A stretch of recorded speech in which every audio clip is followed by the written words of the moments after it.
Hi குட்டீஸ். நரி கற்றுக் கொடுத்த பாடம். ஒரு முறை ஒரு சன்னியாசி காட்டுக்குள் சென்றார்.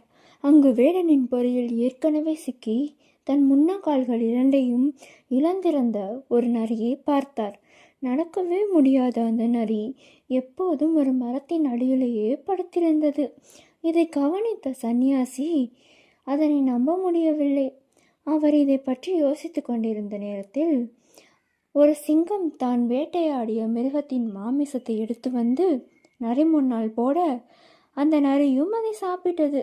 சன்னியாசியால் தன் கண்களை நம்ப முடியவில்லை. ஓ, இது கடவுள் எனக்கு அனுப்பியிருக்கும் செய்தி. ஊனமுற்று முடங்கி போன நரி அது உட்கார்ந்திருக்கும் இடத்திலேயே உணவு தேடி வருகின்றதென்றால் தெய்வீகத்தின் பாதையில் நடக்கும் சன்னியாசியான எனக்கு உணவு ஏன் தானாக கிடைக்காது? இனி நானும் ஒரே இடத்தில் உட்கார்ந்து தியானம் செய்ய போகிறேன் என்று நினைத்த ஒரே இடத்தில் உட்கார்ந்தார் அந்த சன்னியாசி. 3 நாள் ஓடிற்று. ஒன்றும் கிடைக்கவில்லை. 4வது நாளிலிருந்து பசி மிகுதியால் தியானம் செய்ய முடியாமல் வயிற்றை பிடித்து கொண்டு உட்கார்ந்திருந்தார். அப்போது அந்த வழியாக வந்த ஒரு யோகியிடம் நடந்தவற்றை சன்னியாசி கூறி, இது தெய்வீகத்தின் செயல்தானே, எனக்கு மட்டும் உணவு தானாக ஏன் வரவில்லை என்று கேட்டார். அதற்கு அந்த யோகி, நிச்சயம் இது கடவுளின் செயல்தான்.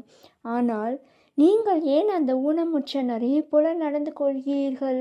தாராளமான மனப்பான்மை கொண்ட அந்த சிங்கத்தை போல நடந்து கொள்ள முயற்சிக்கலாமே என்று கேட்டார். நீதி: நாம் சிங்கமாக இருப்பதை விட நரியாக இருக்கவே ஆசைப்படுகிறோம். தானாக எதுவும் கிடைக்கும் என இருந்திருக்கிறோம். சிங்கமாக வாழ பழகுங்கள். வாழ்வின் அர்த்தம் புரியும்.